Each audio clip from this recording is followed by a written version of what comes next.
Baik jemaat Tuhan Yesus Kristus, mari kita membuka firman Tuhan.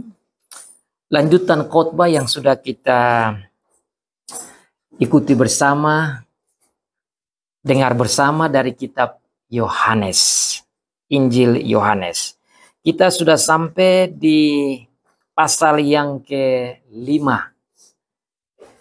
Minggu yang lalu kita belajar bersama dari Yohanes 17 dari Bapak Pendeta Yawan, dan minggu sebelumnya saya sudah khotbah dari Yohanes pasal 5 ayat pertama sampai dengan ayat yang ke-18. Minggu ini kita lanjut lagi dari ayat yang ke-19 sampai dengan ayat yang ke-47. Itu adalah bagian terakhir dari pasal 5. Untuk melihat konteksnya, saya ingin kita baca dari ayat yang ke-16 sampai dengan ayat yang terakhir. The reading of the Word of God is taken from John chapter 5 as we are continuing to hear the Word of God from John chapter 5. And now we are going to the last part of the Apostle John writing the Gospel of John. We will read from verse 16 to the end. Ayat yang ke-16 sampai yang terakhir.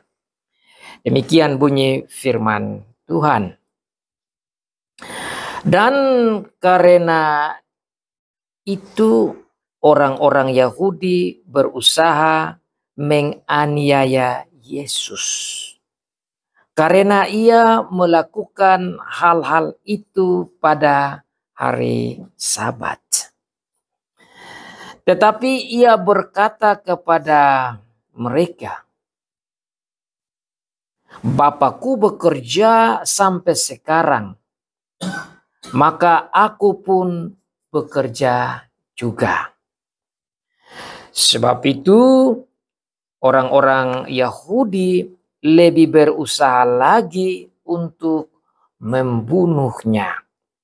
Bukan saja karena ia meniadakan hari Sabat, tetapi juga karena ia mengatakan bahwa Allah adalah Bapanya sendiri, dan dengan demikian menyamakan dirinya dengan Allah.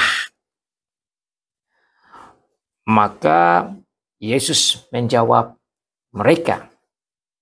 Katanya, Aku berkata kepadamu, sesungguhnya anak tidak dapat mengerjakan sesuatu dari dirinya sendiri jikalau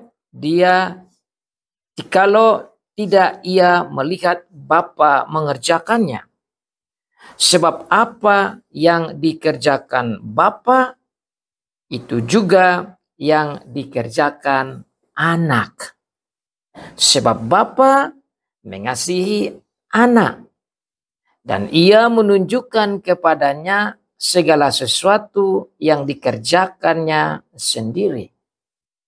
Bahkan ia akan menunjukkan kepadanya pekerjaan-pekerjaan yang lebih besar lagi daripada pekerjaan-pekerjaan itu, sehingga kamu menjadi heran. Sebab sama seperti Bapa membangkitkan orang-orang mati dan menghidupkannya, demikian juga anak menghidupkan barang siapa yang dikehendakinya. Bapa tidak menghakimi siapapun, melainkan telah menyerahkan penghakiman itu seluruhnya kepada anak, supaya semua orang menghormati anak sama seperti mereka menghormati Bapa. Barang siapa tidak menghormati anak, ia juga tidak menghormati Bapa yang mengutus dia. Ayat 24. Aku berkata kepadamu, Sesungguhnya barang siapa mendengar perkataanku dan percaya kepada Dia yang mengutus aku, ia mempunyai hidup yang kekal dan tidak turut dihukum, sebab ia sudah pindah dari maut ke dalam hidup. Aku berkata kepadamu, sesungguhnya saatnya akan tiba dan sudah tiba, bahwa orang-orang mati akan mendengar suara Anak Allah, dan mereka yang mendengarnya akan hidup. Sama seperti Bapa mempunyai hidup dalam dirinya sendiri, demikian juga diberikannya Anak mempunyai hidup dalam dirinya sendiri. Ayat 27. Dan ia telah memberikan kuasa kepadanya untuk menghakimi, karena ia adalah Anak manusia. Janganlah kamu heran akan hal itu, sebab saatnya akan tiba bahwa semua orang yang di dalam kuburan akan mendengar suaranya. Ayat 30. Ayat 29. Dan mereka yang telah berbuat baik akan keluar dan bangkit untuk hidup yang kekal. Tetapi mereka yang telah berbuat jahat akan bangkit untuk dihukum. 30. Aku tidak dapat berbuat apa-apa dari diriku sendiri. Aku menghakimi sesuai dengan apa yang aku dengar, dan penghakimanku adil, sebab aku tidak menuruti kehendakku sendiri, melainkan kehendak Dia yang mengutus aku. 31. Kalau aku bersaksi tentang diriku sendiri, maka kesaksianku itu tidak benar.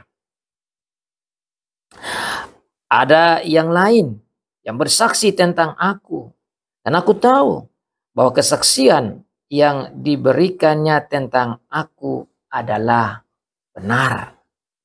Kamu telah mengirim utusan kepada Yohanes dan ia telah bersaksi tentang kebenaran. Tetapi aku tidak memerlukan kesaksian dari manusia. Namun aku mengatakan hal ini supaya kamu diselamatkan. Ia adalah pelita yang menyala dan yang bercahaya, dan kamu hanya mau menikmati seketika saja cahayanya itu. Tetapi aku mempunyai suatu kesaksian yang lebih penting daripada kesaksian Yohanes, yaitu segala pekerjaan yang diserahkan Bapa kepadaku, supaya aku melaksanakannya. Pekerjaan itu juga yang kukerjakan sekarang, dan itulah yang memberikan kesaksian tentang aku, bahwa Bapa yang mengutus aku. Ayat 37. Bapa yang mengutus aku, Dialah yang bersaksi tentang aku. Kamu tidak pernah mendengar suaranya, rupanya pun tidak pernah kamu lihat. Dan firman-Nya tidak menetap di dalam dirimu, sebab kamu tidak percaya kepada Dia yang diutusnya. Kamu menyelidiki kitab-kitab suci, sebab kamu menyangka bahwa olehnya kamu mempunyai hidup yang kekal. Tetapi walaupun kitab-kitab suci itu memberikan kesaksian tentang aku, namun kamu tidak mau datang kepadaku untuk memperoleh hidup itu. Ayat 41. Aku tidak memerlukan hormat dari manusia, tetapi tentang kamu memang aku tahu bahwa di dalam hatimu kamu tidak mempunyai kasih akan Allah. Aku datang dalam nama Bapakku dan kamu tidak menerima aku. Jikalau orang lain datang atas namanya sendiri, kamu akan menerima dia. Bagaimanakah kamu dapat percaya, kamu yang menerima hormat seorang dari yang lain dan yang tidak mencari hormat yang datang dari Allah yang Esa? Ayat 45. Jangan kamu menyangka bahwa aku akan mendakwa kamu di hadapan Bapa. Yang mendakwa kamu adalah Musa. Yaitu Musa yang kepadanya kamu menaruh pengharapanmu. Sebab jikalau kamu percaya kepada Musa, tentu kamu akan percaya juga kepadaku. Sebab ia telah menulis tentang aku. Tetapi jikalau kamu tidak percaya akan apa yang ditulisnya, bagaimanakah kamu akan percaya akan apa yang kukatakan? Demikianlah jauh pembacaan firman Tuhan. Diberkati bagi setiap anak Tuhan yang membaca, yang mendengar, dan yang melakukan firman Tuhan. So far the reading of the word of God. Blessed is he and those who listen and obey the word of God. Tuhan Yesus memberikan kesaksian bahwa dia adalah Allah yang benar dan sejati. Tuhan Yesus sendiri yang berkata bahwa dia adalah Allah yang benar dan sejati. Ini tema yang saya sampaikan kepada saudara-saudara dalam membaca firman Tuhan ini. Kenapa tema ini saya buat? Karena banyak orang ingin mengetahui apa Tuhan Yesus itu Allah yang benar atau hanya manusia saja. Apa dia Allah yang benar atau nabi saja? Kapan Tuhan Yesus katakan bahwa dia adalah Allah yang benar dan Allah yang sejati? Ada seorang pimpinan rohaniawan dari saudara-saudara sepupu kita Muslim, namanya Dr. Zakir Naik, yang sangat populer, dan dia mengatakan bahwa kalau ada firman Tuhan yang memberitahukan bahwa Tuhan Yesus sendiri katakan bahwa dia adalah Allah, maka dia ikut menjadi Kristen. Saya berharap saudara-saudara ayat ini akan menolong saudara-saudara kita yang mencari ayat tentang pernyataan Tuhan Yesus sendiri bahwa dia adalah Allah. Dan kita yang mengikuti Tuhan, kita juga harus punya pegangan dasar Alkitab yang menyatakan bahwa Tuhan Yesus adalah Allah. Karena kalau Tuhan Yesus bukan Allah, maka kita tidak bisa diselamatkan di dalam dia. Tuhan Yesus mengatakan bahwa dia adalah Allah ini hanya bisa kita paham dengan konteks pada waktu firman Tuhan ini ditulis dan disampaikan oleh saksi-saksi hidup. Dan konteks tatkala dia katakan bahwa dia adalah Allah yang benar dan sejati ini terjadi saat dia berjalan dari Galilea menuju ke Yerusalem untuk mengadakan perayaan hari raya orang Yahudi seperti teks pasal 5 ayat yang pertama. Sesudah itu ada hari raya orang Yahudi, Yesus berangkat ke Yerusalem. Saudara masih ingat dalam konteks pasal 4 dia ada di Galilea. Dan dia berangkat dari Galilea menuju ke Yerusalem. Dan saya sudah jelaskan itu perjalanan jauh. Makan 4-5 hari karena berjalan ratusan kilometer. Tatkala dia sampai dari Galilea menuju ke Yerusalem, dia menuju ke Bait Allah dan dia keluar dari Bait Allah menggunakan sebuah pintu gerbang namanya pintu gerbang domba. Seperti ayat 2 dari pasal 5. Lalu dia menuju ke bawah ke satu kolam yang bernama kolam Bethesda. Di kolam Bethesda itu ada banyak orang yang berkumpul di serambi-serambi. Ada 5 serambi yang ada di situ. Dan di serambi-serambi itu terbaring orang lumpuh, orang buta, orang-orang sakit untuk menunggu air itu bergoncang dan siapa yang masuk dahulu dia mendapat kesembuhan.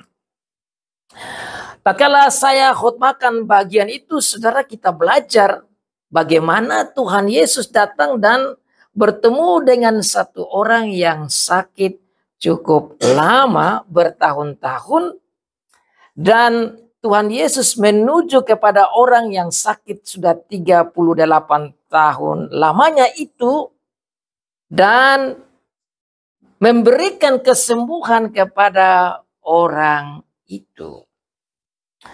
Dalam konteks di sini kita lihat bahwa ada begitu banyak orang yang sakit, tapi Tuhan Yesus mengarah kepada orang yang sakit 38 tahun ini.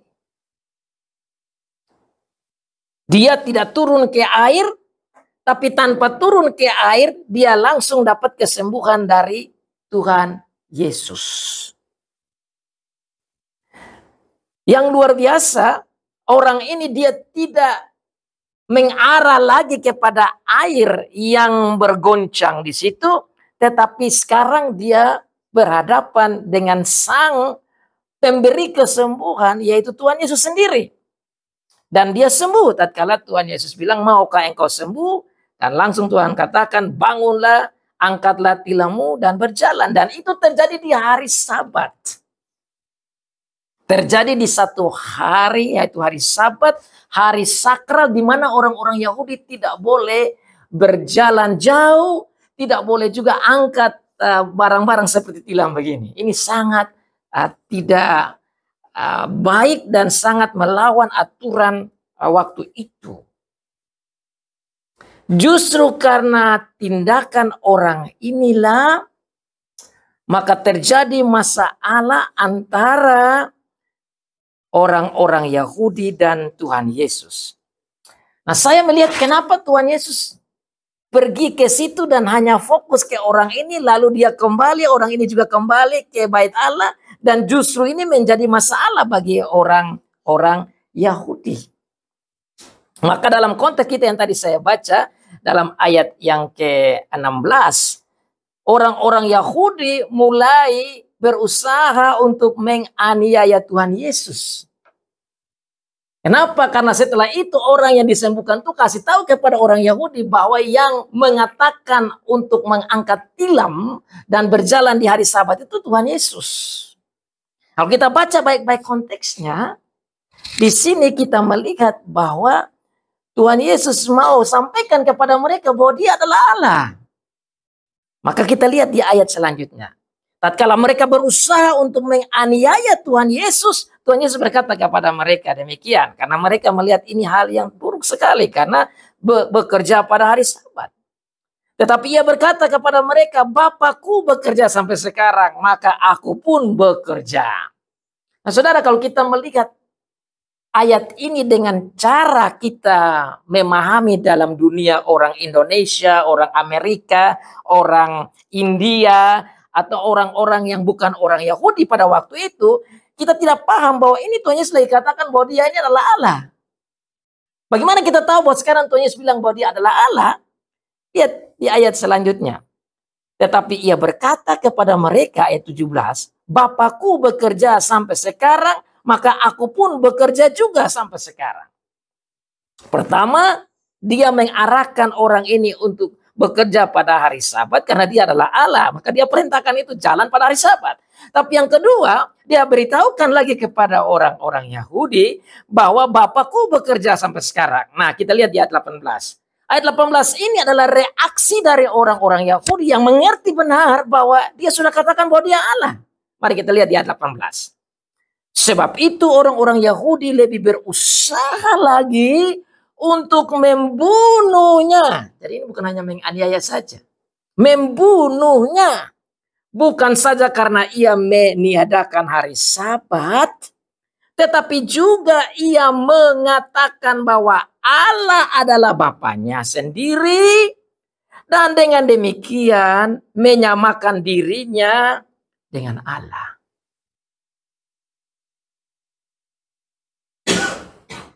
Ini dasarnya orang Yahudi paham bahwa statement yang Tuhan Yesus omong bahwa Bapakku sama dengan saya adalah Allah. Bapakku itu Allah, saya juga Allah. Nah, karena dia samakan diri seperti Bapa, seperti Allah, dia punya Allah itu Bapaknya, maka bagi mereka ini sudah tidak benar. Jadi untuk mengerti bahwa Tuhan Yesus itu kapan dia katakan bahwa dia adalah Allah, harus dilihat dengan konteksnya orang Yahudi pada waktu itu.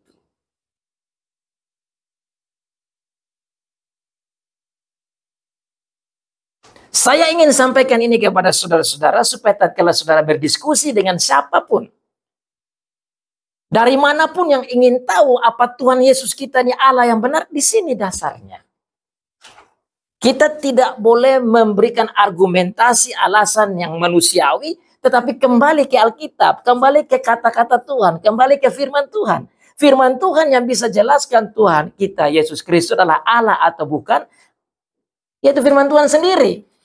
Dan sekarang Tuhan Yesus sendiri mengatakan itu kepada orang-orang Yahudi. Makanya orang-orang Yahudi bukan saja mau aniaya dia, tapi lebih daripada itu dikatakan di ayat 18, mau membunuh dia. Tindakan dia di dalam menyuruh orang yang sakit itu bekerja di hari Sabat, itu sudah melawan aturan. Dan yang kedua, dia katakan bahwa dia adalah anak Allah dan Allah adalah Bapaknya, menaruh dirinya sama dengan Allah. Ini konsep berpikir orang Yahudi. Jadi kalau kita mau tahu Tuhan Yesus kapan kasih tahu bahwa dia adalah Allah, ya kita harus mengerti pada waktu itu.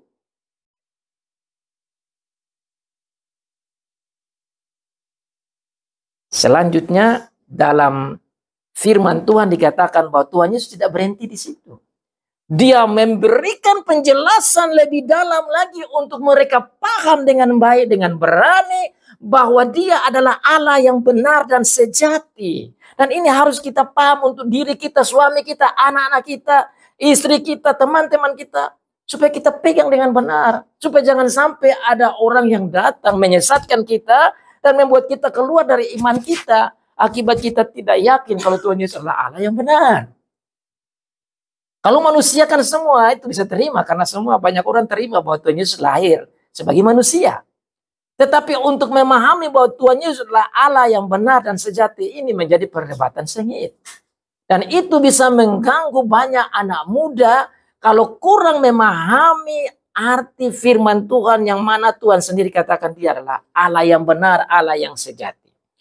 Dan Tuhan Yesus, saudara bayangkan ini dalam suasana yang mana dia berhadapan dengan, kalau bilang orang Yahudi itu bukan bicara orang Yahudi biasa saja. Ini bicara tentang pemimpin-pemimpin Yahudi. Ini bicara tentang Sanhedrin. Ini berbicara tentang pemimpin pemerintahan orang-orang Yahudi. Ini bicara tentang pemimpin para hakim-hakim. Ini bicara tentang polisi-polisi orang Yahudi waktu itu yang bisa tangkap dia dan bisa membunuh dia dan bisa menyalibkan dia seperti yang terjadi setelah itu. Tapi Tuhan Yesus tidak takut. Sebagai manusia, dia berani menyatakan ini kan ini kebenaran. This is the truth. That's why he was so brave to tell the people, to the Jews, to the Sanhedrin, to the leaders that he is God. Maka saudara, cerita seperti begini kita harus belajar secara baik dan berdiskusi dan memahami secara baik untuk kita pegang. Jangan kita menjadi Kristen ikut-ikut saja. Hanya menyanyi-menyanyi saja. Hanya senang-senang saja. Hanya euforia saja. Tapi kita harus memahami dengan baik untuk menjelaskan kepada keluarga kita, teman kita, siapa saja ingin tahu. Kita beberkan kebenaran ini. Dan kebenaran yang dinyatakan oleh Tuhan Yesus bahwa dia adalah Allah sama dengan Bapa itu dijelaskan di ayat 19 dan seterusnya. Maka Yesus menjawab mereka, katanya, aku berkata kepadamu, sesungguhnya anak tidak dapat mengerjakan sesuatu dari dirinya sendiri, jikalau tidak ia melihat Bapa mengerjakannya. Sebab apa yang dikerjakan Bapa itu juga yang dikerjakan anak. Ayat ini lagi-lagi menandaskan dan menggarisbawahi kesamaan, kesetaraan, equality between he and the Father. Dia dengan Bapa sama. Saudara-saudara, ini luar biasa. Kalau manusia kan lain. Makanya orang Yahudi mau bunuh dia ini karena ini sudah terlalu jauh. Ini anak Yusuf, anak manusia, anak Maria. Kok masa dia bilang ini dia sama dengan Bapa? Dia panggil Allah Bapa. Dan sekarang bukan saja dia panggil Allah Bapa, dia bilang Bapa kerja apa, dia juga kerja itu. Nah saudara, kalau kita mau terapkan ayat ini lebih dalam, kita bisa katakan begini. Kalau Bapa kerja menciptakan, maka anak juga menciptakan. Pasti anak Allah Tuhan Yesus yang di depan orang Yahudi ini adalah pencipta. Nah kita tuh sering melihat Tuhan Yesus penebus, juru selamat. Kita tidak pernah melihat bahwa Bapa itu juga pencipta. Tapi kalau kita lihat ini ayat yang Tuhan Yesus katakan sendiri, sebab apa yang dikerjakan Bapa, itu juga dikerjakan anak. Nah kalau Bapa pencipta, maka anak juga pencipta. Dan itu benar. Yohanes pasal 1 ayat yang ketiga dikatakan di sana bahwa semua yang ada yang diciptakan itu diciptakan lewat anak. Makanya dikatakan bahwa dia adalah firman. Tuhan berkata jadi. Dan berfirmanlah Tuhan. Itu berarti anak Allah Tuhan Yesus ini. Allah yang menjadi manusia yang namanya Yesus Kristus ini adalah Allah. Pertama-tama penting untuk kita. Supaya kita betul-betul jangan asal menjadi Kristen. Ikut-ikut saja. Tapi menjadi Kristen yang betul-betul paham firman Tuhan. Dan ini firman dari Tuhan Yesus. Dia bilang apa yang Bapa kerjakan itu juga anak kerjakan. Kalau Bapa mencipta, dia mencipta. Bapa memelihara, dia memelihara. Bapa menjaga, dia menjaga. Bapa berkuasa, dia berkuasa. Bapa maha tahu, dia maha tahu. Bapa buat mujizat, dia buat mujizat. Bapa menghidupkan orang, dia menghidupkan orang. Itu dia punya pola pemahamannya sudah begitu. Dan orang Yahudi mengerti itu. Dan Tuhan Yesus berani menjelaskan ini secara baik kepada mereka. Dan saya tidak heran setelah itu mereka berusaha untuk membunuh Tuhan Yesus. Bukan saja menganiaya tapi membunuh. Karena ini sudah menyamakan diri sama dengan Allah. Tuhan Yesus tidak berhenti di situ. Bukan saja apa yang Bapa kerjakan, anak kerjakan. Dia bilang Bapa dan anak itu saling mengasihi. Bapa mengasihi anak ayat 20. Ia menunjukkan kepadanya segala sesuatu yang dikerjakannya sendiri. Bahkan ia menunjukkan kepadanya pekerjaan-pekerjaan yang lebih besar daripada pekerjaan-pekerjaan itu. Sehingga kamu menjadi heran. Nah saudara, tatkala Tuhan Yesus di bumi datang menjadi manusia. Dia membuat banyak mujizat yang luar biasa. Dan orang-orang terheran. Kenapa?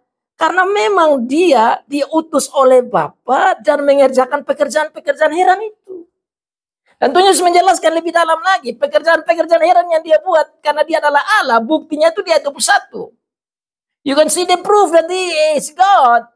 As the Father did something, he also did. The Father doing, he is also doing. Ayat 21, verse 21. Sama seperti Bapa membangkitkan orang mati. Dan menghidupkannya. Demikian juga anak menghidupkan barang siapa yang dikehendakinya. Ayat 21 saudara.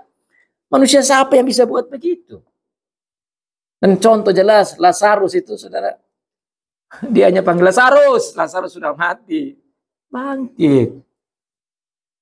Ini membuktikan bahwa dia adalah Allah. Kenapa? Karena memang Allah Bapa mengutus dia dan dia mengerjakan apa yang Allah Bapa kerjakan, baik penciptaan, penebusan sampai penghidupan, pembangkitan orang mati. Dan ayat ini penting juga untuk kita saudara. Karena kita hidup ini akan menghadapi kematian. Dan setelah kematian juga kalau tidak percaya hanya bisa diselamatkan kalau Allah mau selamatkan kita. Maka kehidupan itu ada di tangan Tuhan Yesus Kristus. Maka kita perlu percaya Tuhan Yesus dengan benar dan kuat. Karena kalau kita tidak kuat dan kita digoncangkan oleh angin pengajaran yang tidak sesuai dengan firman, kita bisa menjadi orang yang bimbang, gulana, dan bisa kita hilang iman. Kita tidak mau diri kita, suami, istri, anak-anak kita hilang kepercayaan. Iman harus berdasarkan firman. Makanya dikatakan dalam Roma pasal yang ke-10 ayat 17, iman timbul karena pendengaran firman Kristus. Maka khotbah-khotbah seperti begini, jangan kita khotbah tentang diri kita. Iman bukan timbul karena kita punya hebat, tapi iman harus timbul karena khotbah tentang Tuhan Yesus. Khotbah tentang diri Tuhan Yesus yang adalah Allah yang benar, dan dialah yang membawa kehidupan, kebangkitan, dan ini menjadi dasar sukacita bagi kita.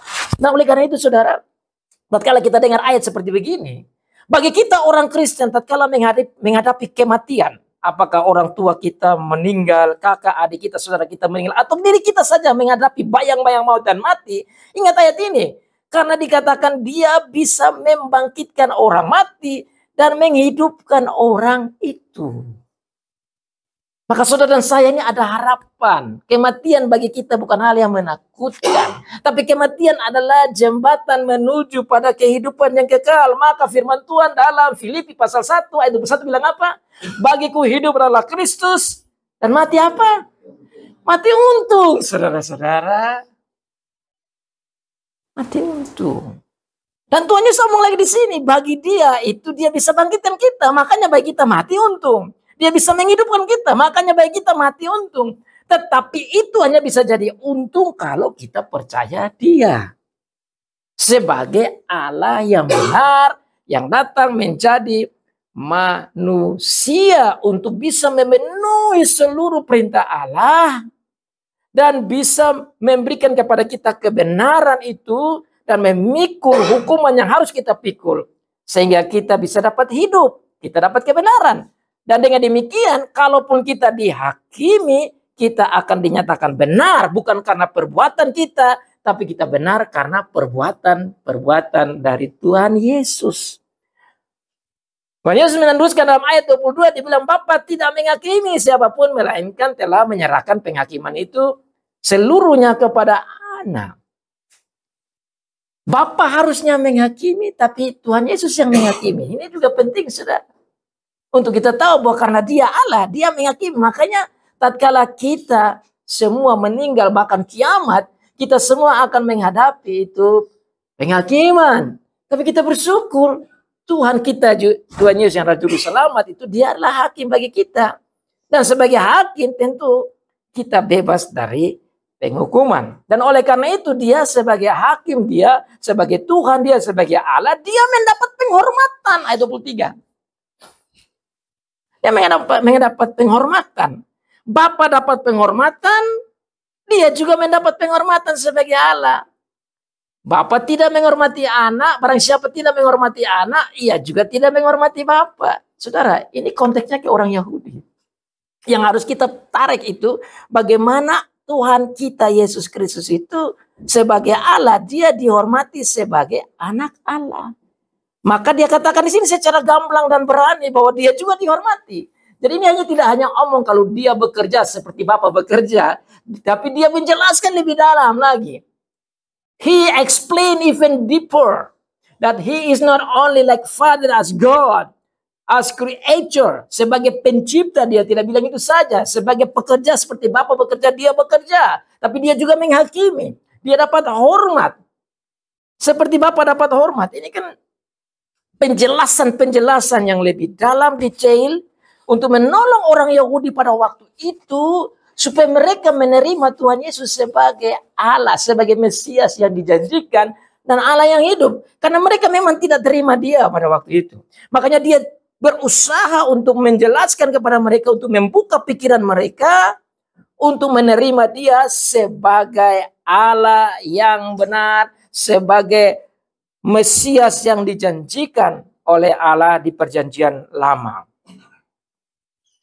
Dia menjelaskan selanjutnya bahwa apa yang dia katakan itu benar adanya dan siapa yang percaya kepada dia tidak akan dihukum, melainkan memperoleh hidup yang kekal dan sudah pindah dari maut kepada hidup. Saudara, ayat ini berhubungan sekali dengan Yohanes pasal 3 ayat 16. Dikatakan di sana apa? Karena begitu besar kasih Allah akan dunia ini, sehingga ia telah mengurniakan anaknya yang tunggal, supaya barang siapa yang percaya kepadanya tidak binasa, melainkan beroleh hidup yang kekal. Nah saudara, ayat ini saya ingin sharing, karena kita itu kadang-kadang berpikir, nanti kita mati baru dapat hidup yang kekal.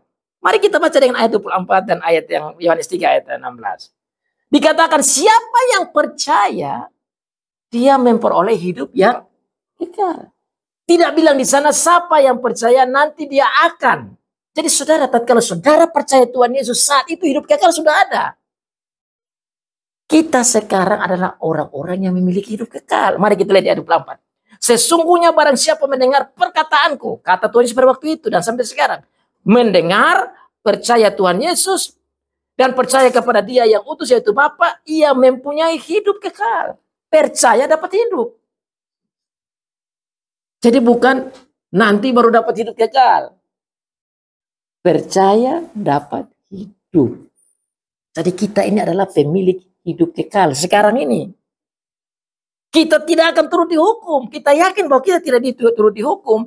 Sebab kita sudah pindah dari maut kepada hidup. Bahasa asli itu maut mungkin kurang kita paham. Tapi dalam bahasa asli itu maut itu artinya kematian yang kekal itu. Kita sudah tidak akan dibawa kepada kematian kekal yang neraka itu. Karena Tuhan Yesus sudah menanggung semua itu bagi kita. Maka kita adalah orang yang paling bahagia di bumi ini. Dan oleh karena pemahaman itulah Rasul Paulus, tatkala dia ada dalam penjara pun, dia bilang apa? Bersukacitalah. Bersukacitalah kamu. Dan sekali lagi kukatakan kepadamu, bersukacitalah engkau. Padahal dia lagi di penjara. Saudara tahu di penjara itu, waktu itu bukan penjara kita sekarang. Itu bisa dipukul, bisa dianiaya, macam-macam itu. Tapi dalam kesulitan dalam penjara, dia bisa menyatakan kepada jemaat di Filipi, Efesus untuk bersukacita. Karena dia tahu dia sudah pindah dari maut, dari kematian kepada hidup. Nah ini yang kita perlu catat. Ini yang kita harus pegang supaya kita ini bisa jelaskan kepada keluarga, teman, saudara-saudara kita. Siapa saja yang percaya maupun tidak percaya pada Tuhan Yesus untuk mengerti bahwa bagi kita yang percaya pada Tuhan Yesus ini, kita ini dapat hidup. Kita sudah pindah dari kematian kepada kehidupan. Kita punya hidup yang kekal. Ini maksud Tuhan Yesus. Sayangnya banyak orang Kristen tidak renungkan ini baik-baik, sehingga mereka hidup seperti orang yang menuju ke neraka. Ya tentu kita menghadapi banyak masalah, itu jelas. Rasul Paulus juga hadapi masalah. Tetapi masalah itu jangan menarik dasar sukacita kita bahwa kita adalah pemilik hidup kekal. Bahwa kita sudah pindah dari maut kepada hidup. Maka saudara, kita saat sekarang ini aplikasinya kita harus hidup sebagai orang-orang yang memiliki hidup kekal. Orang-orang yang tahu bahwa dia sudah pindah dari maut kepada hidup. Sehingga dalam bahasa kita, bahasa Kristen saudara, kita tidak katakan insya Allah, mudah-mudahan. Tidak ada dalam kita. Di dalam kita adalah pasti bahwa kita selamat dalam Tuhan Yesus. Kalau saudara katakan mudah-mudahan nanti selamat, berarti saudara belum paham ayat ini. Makanya saudara, kadang-kadang dalam Facebook kalau saya lihat orang meninggal, terus ada bilang semoga diterima, semoga selamat. Orang Kristen tidak begitu. Saudara, kita katakan dia sudah di sorga bersama dengan Bapa di sorga. Dan itu ada dasar Alkitabnya. Selain ini saudara buka dalam Wahyu pasal yang ke-6. Ayat 9 sampai ayat yang ke-11. Dikatakan di sana bahwa tatkala mereka yang sudah mati karena firman, roh-roh mereka, jiwa-jiwa mereka itu bercakap-cakap dengan Bapa di sorga. Berarti orang-orang ini tidak mudah-mudahan. Pasti mereka ada di sana. Dan itu Alkitab bilang begitu. Jadi saudara, kalau kita punya saudara menghadapi bayang-bayang maut, ada oma opa kita yang sudah tidak bisa lagi hidup dan sudah mau mati saja, kita kasih kuat mereka dan bilang mereka dengan baik bahwa mereka ke sana, mereka langsung kepada Bapa, tidak ada tahan-tahan atau singgah-singgah. Dalam kepercayaan tertentu ada yang katakan bahwa kalau mati masih singgah-singgah. Kita tidak begitu. Mati langsung. Bukti Alkitab yang lain juga saudara bisa lihat di dalam Lukas. Lukas 23 Ayat 43, 44, saudara bisa lihat di sana. Tatkala Tuhan Yesus bersama dengan itu penyamun-penyamun, dan ada satu penyamun yang bertobat, toh. Dan penyamun yang di sebelah itu dia bilang, Tuhan Yesus, ingatlah aku waktu engkau kembali sebagai raja. Terus Tuhan Yesus jawab bilang apa? Tuhan Yesus katakan kepada orang itu, hari ini engkau bersama dengan aku di Firdaus. Berarti Tuhan Yesus tidak katakan begitu, berarti nanti minggu depan dulu baru ke Firdaus, atau tahun depan dulu, atau mungkin 5 tahun depan dulu, atau 50 tahun dulu, kiamat dulu. Tidak. Saya jelaskan ini berhubungan dengan Tuhan bilang pindah itu, ini penting sekali untuk kita pegang. Siapa saja yang mati hari itu juga langsung ke Bapa di surga. Lukas 23 sudah jelaskan itu. Wahyu pasal 6 ayat 9 sampai 11 itu juga clear bahwa setiap kita yang mati, yang percaya itu langsung bersama dengan Bapa di surga karena dia memiliki hidup kekal saat dia percaya, dan bahwa dia pindah dari maut kepada hidup. Berita ini haruslah menjadi berita sukacita. Dan berita sukacita inilah harus menjadi kekuatan untuk kita menghadapi masalah apapun. Masalah apapun, tantangan apapun, haruslah berita dari Tuhan Yesus yang Tuhan katakan ini menjadi dasar kekuatan menghadapi berbagai macam kekhawatiran, ketakutan, atau kebingungan. Saudara, sekarang kan ada perang lagi hebat. Israel, Palestina, ada yang bilang sebentar lagi bisa mengarah pada perang dunia ketiga. Karena negara A mau maju di sini, negara B mau maju di sana, dan itu ciri-ciri khas menuju ke peperangan dunia ketiga. Hal seperti begitu bisa membuat kita itu ketakutan. Tidak semua orang takut itu, tetapi bisa saja itu menimbulkan ketakutan karena kematian mulai datang lewat peperangan-peperangan seperti itu. Tapi saudara, ada baik kita mendengar firman Tuhan seperti begini untuk memberikan kita kekuatan, keberanian. Kalaupun perang datang dan kita mati, tidak perlu kita takut. Kenapa? Karena kita adalah pemilik hidup yang kekal karena Tuhan Yesus. Karena kita sudah pindah dari maut, dari mati kepada hidup karena Tuhan Yesus. Dan dia bisa membangkitkan kita. Aku berkata kepadamu, sesungguhnya saat akan tiba dan sudah tiba bahwa orang-orang mati akan mendengar suara Anak Allah dan mereka yang mendengarnya akan hidup. Sebab sama seperti Bapa mempunyai hidup dalam dirinya sendiri, demikian juga diberikan anaknya mempunyai hidup dalam dirinya sendiri. Tuhan Yesus makin menyatakan lebih dalam bahwa orang yang mati pun akan mendengar suaranya dan mereka akan hidup. Ini penjelasan yang nyambung dengan apa yang tadi sudah dikatakan. Sehingga Rasul Paulus katakan bahwa bagiku hidup Kristus, mati untung, itu dia mengerti dengan baik apa yang disampaikan oleh Tuhan Yesus. Dia tidak takut menghadapi kematian dan dia menghibur orang yang menghadapi kematian. Dia bilang di sini, yang mati pun dalam kubur akan dengar suara dia. Dan ini menggarisbawahi bahwa Tuhan Yesus adalah Allah. Manusia tidak bisa buat begitu. Tidak ada satu manusia pun yang bisa omong ke orang di kubur untuk bangkit. Makanya saudara ingat di dalam cerita Alkitab dikatakan waktu Tuhan Yesus mati itu dan bangkit itu ada banyak orang juga bangkit dari kuburan. Hanya gara-gara itu saja. Apalagi suara dia, suara Sang Allah ini.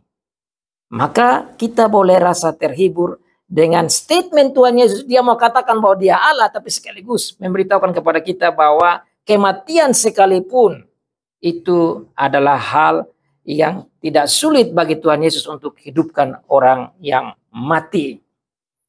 Dia berkuasa untuk menghakimi, penyataan dia yang selanjutnya dalam ayat 27, bahwa memang dia adalah Allah sehingga dia bisa menghakimi.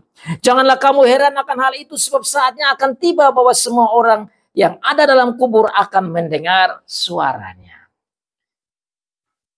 Ini berita penghiburan. Tatkala kita menghadapi kematian, tatkala saudara-saudara kita meninggal, tatkala kita sekalipun, dia akan mengangkat, membangkitkan kita. Dan juga sudah dikatakan bahwa tatkala dia datang kedua kali, dia akan membangkitkan orang-orang yang mati. Dan ini juga kita akui dalam pengakuan iman rasuli, bahwa siapa yang percaya kepadanya, dia akan dibangkitkan dan mendapat hidup kekal itu. Dan mereka yang telah berbuat baik akan keluar dan bangkit dari hidup yang kekal, tetapi mereka yang telah berbuat jahat akan bangkit untuk dihukum. Ayat ini saudara jangan salah paham. Ini bukan berarti kita berbuat baik untuk selamat. Tidak, kita selamat karena perbuatan baik dari Tuhan Yesus. Tapi kita yang sudah diselamatkan karena Tuhan Yesus itu dipanggil untuk harus buat baik. Makanya tadi kita baca 10 firman. Kita harus hidup dalam ketaatan, hidup dalam kasih. Kenapa? Karena kita adalah orang-orang yang sudah selamat. Orang-orang yang selamat, dia punya ciri khas hidup selamat. Masa orang sudah selamat kalau hidup ke orang neraka bagaimana? Tidak mungkin. Yang selamat dia punya ciri khas identitas sebagai orang-orang yang selamat. Apa itu orang-orang yang hidup selamat? Ya hidup buah-buah roh itu. Ada sukacita, ada damai, ada cinta kasih, ada kerendahan hati, ada kebaikan, kelemah lembutan, pengontrolan diri. Itu ciri-ciri khas orang yang sudah pindah dari maut kepada hidup yang kekal. Inilah yang kita harus doakan. Kita harus minta, Bapa, tolong supaya kita dalami hidup di mana saja kita berada. Kita tunjuk identitas surgawi kita sebagai orang-orang pemilik hidup kekal. Kita akan sangat memalukan. Kita bilang kita hidup kekal, tapi hidup kita kayak hidup tidak kekal. Kita bilang kita orang-orang surgawi, tapi hidup kita kayak orang-orang neraka. Itu orang akan merasa aneh, masa begitu? Kita memang masih harus menghadapi tantangan, cobaan, tetapi kita diminta untuk ikut sesuai dengan Tuhan Yesus punya panggilan, punya perintah untuk mengasihi Tuhan dan sesama kita. Aku tidak dapat berbuat apa-apa dari diriku sendiri. Aku menghakimi sesuai dengan apa yang aku dengar dan penghakimanku adil. Sebab aku tidak menuruti kehendakku sendiri, melainkan kehendak Bapa yang mengutus aku. Sekali lagi dia mau jelaskan kepada mereka bahwa dia bukan manusia saja, tapi dia adalah Allah yang benar. Kalau aku bersaksi tentang diriku sendiri, maka kesaksianku itu tidak benar. Ada yang lain yang aku bicara tentang saksi ayat 32, kesaksian yang diberikannya tentang aku adalah benar. Nah, ayat 32 sampai ayat yang terakhir ini saudara, Tuhan Yesus mulai mengarah kepada kesaksian yang lain selain dia punya diri. Bukan dari dia saja. Dia bicara tentang Yohanes. Jadi ada 5 kesaksian penting yang menyatakan bahwa dia itu Allah yang benar. Dia punya kata-kata sendiri, dia katakan bahwa dia adalah Allah yang benar. Dia punya pekerjaan yang tadi menghakimi, menebus, menciptakan, mendapat hormat, membangkitkan orang, menghidupkan orang. Itu semua adalah bagian dari kesaksian dari Tuhan Yesus, dari kata-katanya. Tetapi selain dari kata-katanya, actionnya, perbuatannya juga menggarisbawahi bahwa dia adalah Allah. Karena perbuatan-perbuatan hebat itu hanya Allah saja yang bisa buat seperti begitu. Jadi sudah yang kedua, Tuhan Yesus sendiri bersaksi dengan kata-katanya bahwa dia adalah Allah. Tuhan Yesus punya perbuatan yang besar itu menggarisbawahi bahwa dia adalah Allah. Yang tadi kita sudah jelaskan, firman Tuhan tadi dijelaskan. Dan yang ketiga, Bapa sendiri menyatakan bahwa dia adalah anak Allah. Karena Bapa yang mengutus Tuhan Yesus. Nah, dalam ayat-ayat selanjutnya di bagian terakhir itu, saudara bisa baca di sana, selain daripada Tuhan Yesus dan Bapa bersaksi bahwa dia adalah Allah yang benar, Yohanes Pembaptis juga menjelaskan bahwa dia adalah Allah yang benar. Saudara ingat yang saya sudah khotbah dalam pasal yang ke-1, pasal yang kedua. Itu Yohanes Pembaptis mengatakan dengan jelas bahwa inilah dia anak Allah. Inilah dia anak domba Allah. Yohanes menjelaskan dengan baik. Jadi itu kesaksian dari Yohanes Pembaptis bagi orang Yahudi waktu itu. Sehingga tidak bisa mereka tolak kalau Tuhan Yesus ini adalah Allah yang sejati dan benar. Belum cukup itu. Tuhan Yesus bilang, bukan saja Yohanes, Musa juga yang mereka akui, hormati, dengar sebagai pemimpin rohani waktu itu. Juga berbicara bahwa Tuhan Yesus adalah Allah dan Mesias. Tapi mereka, Tuhan Yesus katakan bahwa kamu kenapa tidak terima saya? Kenapa kamu mau aniaya saya? Kenapa kamu membunuh saya? Kalau kamu dengar Musa, kamu dengar Yohanes, kamu dengar perjanjian lama, semua itu bicara tentang saya. bahwa saya ini adalah Mesias, anak Allah itu. I am God. I am the one who being prophesied and being promised as your Savior. Why don't you receive me? Saudara lihat Kejadian pasal 3 ayat yang ke-15. Itu Musa yang tulis. Toh. Kita sudah dengar khotbah itu juga. Apa dikatakan di sana? Aku akan mengadakan permusuhan antara engkau dan perempuan ini. Dan selanjutnya dikatakan keturunannya akan meremukkan kepalamu. Itu bahasa Indonesianya. Bahasa aslinya dia bilang dia laki-laki akan meremukkan kepala ular itu. Ya Tuhan Yesus, itu janji sudah jelas. Kejadian pasal yang ke-12 ayat yang ketiga. Bahwa berkat dari Abraham itu menuju ke bangsa-bangsa. Tadi kita baca dalam Ulangan pasal 18 juga itu janji kedatangan Tuhan Yesus.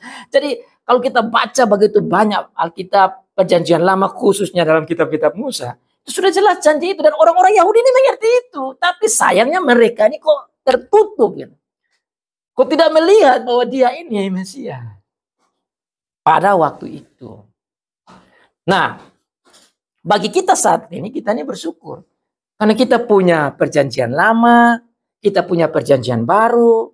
Kita harusnya lebih kuat dari orang-orang Yahudi pada waktu itu. Tapi kalau kita tidak belajar seperti begini, apalagi dengan zaman sekarang yang zaman penuh dengan teknologi yang menarik kita punya waktu ke YouTube, ke film, ke entertainment, kita tidak bisa tertolong dan dikuatkan dalam menghadapi berbagai macam serangan dan tantangan dan arus-arus keras yang datang membuat kita tidak kuat. Hanya kalau kita mau belajar seperti begini, kita lihat firman Tuhan, kita pegang itu, kita diskusikan itu, kita siapkan diri kita, sehingga kita menjadi orang-orang yang paling bersukacita di bumi ini. Kenapa? Karena kita punya juru selamat yang bukan manusia saja. Tapi dia yang adalah Allah menjadi manusia. Dan oleh karena itu saudara, kenapa saya mau fokus di kitab Yohanes ini? Karena kitab Yohanes ini dari terakhir sampai di awal-awal sampai terakhir pertengahan selalu mengarah menyatakan bahwa dia adalah Allah, dia adalah Allah, dia adalah Allah. Kalau saudara kembali kitab Injil yang lain, Matius, Markus, Lukas, itu ada bicara tentang kealahannya juga, tapi lebih banyak kepada kemanusiaannya. Akibatnya orang-orang tuh bingung melihat bahwa dia hanya manusia saja, tapi Tuhan tahu bahwa kita perlu tahu bahwa dia adalah manusia sejati, tapi kita juga harus tahu bahwa dia adalah Allah sejati. Makanya Yohanes ini start dengan start. Pada mulanya adalah firman Logos. Firman itu adalah Allah. Ya Tuhan Yesus adalah Allah. Itu dia omong sampai ayat ini, sampai pasal ini. Jadi saudara kita yang gumuli belajar ini, saya harap kita menjadi kuat. Dan kita siap, pertama untuk diri kita sendiri. Kemudian untuk keluarga kita. Kemudian untuk teman-teman kita, saudara-saudara kita. Siapa saja ingin tahu, kita kembali kepada kitab Yohanes ini. Kalau kita mau tahu bahwa dia adalah Allah yang benar dan sejati, kembali ke kitab Yohanes. Karena kitab Yohanes, Injil Yohanes, terlalu banyak bukti yang Tuhan Yesus katakan bahwa dia adalah Allah yang benar. Sebelum saya tutup, saudara boleh ingat, dalam kitab yang lain, Yohanes pasal yang 10 ayat 30 dibilang apa? Aku dan Bapa adalah satu. Dan ayat itu juga yang membuat mereka mau ambil batu, mau lempar dia lagi. Kenapa? Karena ini mau katakan bahwa dia adalah Allah. Jadi saudaranya jelas bagi kita bahwa Tuhan Yesus sendiri katakan bahwa dia Allah. Tatkala dia bicara dalam Yohanes pasal 8, juga dikatakan di sana dibicara bahwa aku sudah ada sebelum Abraham ada. Hai, mereka mau lempar dia lagi. Karena mau katakan ke dia seperti Allah saja. Ini fakta-fakta yang ditulis oleh Yohanes untuk sampaikan kepada gereja sepanjang abad. Supaya tahu bahwa memang Tuhan kita itu bukan saja manusia, tapi memang dia sudah Allah dan menjadi manusia. Saya harap dengan pengajaran sore malam hari siang ini, pagi ini, kita tertolong. Karena memang dunia sekarang kita berhadapan dengan berbagai macam tantangan yang bisa menggoncangkan iman kita. Saya berharap kita ditolong, dikuatkan, dihiburkan, dan kita bisa menyampaikan kepada orang yang lain kebenaran-kebenaran Alkitabiah ini. Bukan saja untuk kita, tetapi biarlah nama Tuhan kita dimuliakan. My God bless you all. Tuhan berkati kita semua. Amin.